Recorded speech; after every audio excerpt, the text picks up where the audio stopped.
everybody, welcome to an incredible, never before filmed private air raid shelter. And wow, what a story I've got for you. So stay with me and let's take a look at it and explore this wonderful, small but interesting air raid shelter. Let's do it, come on.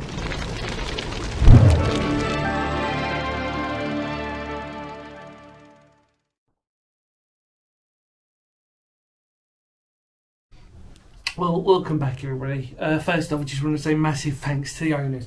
We're allowed to reveal that we are in Essex today, and it's a lit one. It's actually got some lights that work, which is it's just easier to record, isn't it?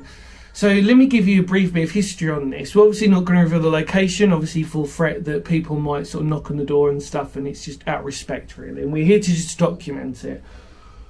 We're in Essex, and so you really need to load location wise. We're at a house that was built roughly 1938, 1937-ish, basically late 30s. And it coincides with this air raid shelter because what has happened was that it was rumoured, from what we know, it was a 5-bedroom property, and it was a former general or someone who got military connections or in the military that we know of. Again, I don't really want to say too much in case it encourages you to potentially knock on the person's door, because like we said, we've got to try and respect the fact that we're trying to document it as best as possible, and it's about the owner's consent really. But we know that this shelter was built roughly just in like historical terms, almost at the same time roughly as the house itself. And like I said, it's fascinating really. What is interesting about it is it's a fairly standard shelter. It's a surface shelter. It's brick, concrete floor and a concrete base, so pretty much a standard sort of what we refer to as maybe a civil shelter in argument's sake, basically a form of a surface shelter for civilian use. It's in, believe it or not, it's in fairly good condition in terms of what we're looking at.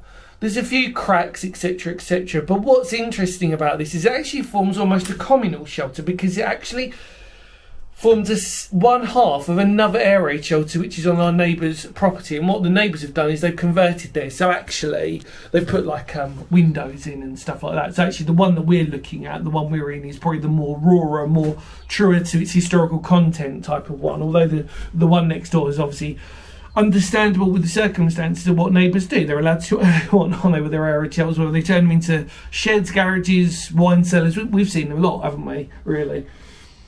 There's a vent and there's wooden panelling on the door, and that's pretty much it. It's a fairly well-sized shelter, but when you think of the size of the property, it's not surprising that obviously in this instance the idea is just to get away from the house if the air raid went off, and just to stay here and then basically head back to the house, providing the house was still there in the event of an air raid.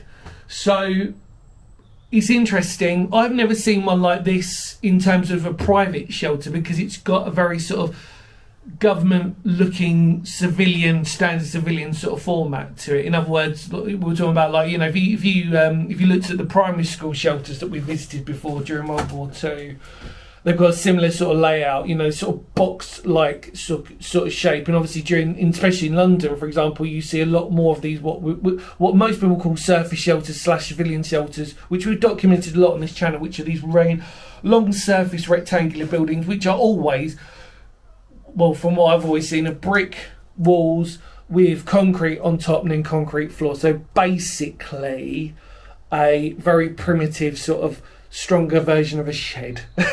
Let's use that for argument's sake. Lighting fixture is also original in here. There's an original light fixture, although this isn't the lighting that's coming through. And as far as we know, that's pretty much all we need to sort of be aware of in this shelter. But it's wonderful. It's a fantastic opportunity to document this, and I'm very grateful and very humbled by the notion that we get these wonderful and incredible opportunities. And no matter how barren or bare the shelter is itself, it's a remarkable testament to the history. And it's also, funny enough, not the first one we've ever seen that has actually been previously built by a former war veteran or somebody in the military, let's just sort of say. So remarkable. And like I said, because this one shares the communal vibe with next doors, they were probably in cahoots in that respect. What we also need to be aware of is the wall that divides both shelters, the communal one and the civil one. The wall, we're almost certain that the wall wouldn't have. The wall is original. They would have been separate in their own right. It looks like anyway, because you've got a very distinct sort of like dog leg that you normally see. We're sort of wondering if the wall actually went through and actually was joined up to the other shelter. I'm not 100% sure on that because it just doesn't have that feel to it. So I'm going to say personally no, but you never know, because again it's neighbours. Obviously, when one neighbour leaves, they'll probably want to block up their side to stop the other neighbours going into their air raid shelter. So let's not just rule that out just yet. But it's interesting to note that whatever, if they haven't, they've done a really good job of making it look real to the actual air raid shelter. Block both off, if that makes sense. Wonderful though, I loved it. How cool is that? Well, look, not much else to say. In more words of Phoenix history, thank you so much for coming along, joining us on this wonderful, interesting air raid shelter. Really hope you enjoyed that. Thank you so much, Jonah, for allowing exclusive, never before filmed access. Yeah, another air raid shelter that we can tick off. Interestingly, in Essex on this occasion. But thank you so much for coming along with us. We talked about the event, we talked about the date, we talked about the background, we talked about its location, and that's pretty much it, everybody. I think we've pretty much covered it, haven't we? Take care, and of course, I'll see you all very soon, because history matters. Ready? See ya. Kapow.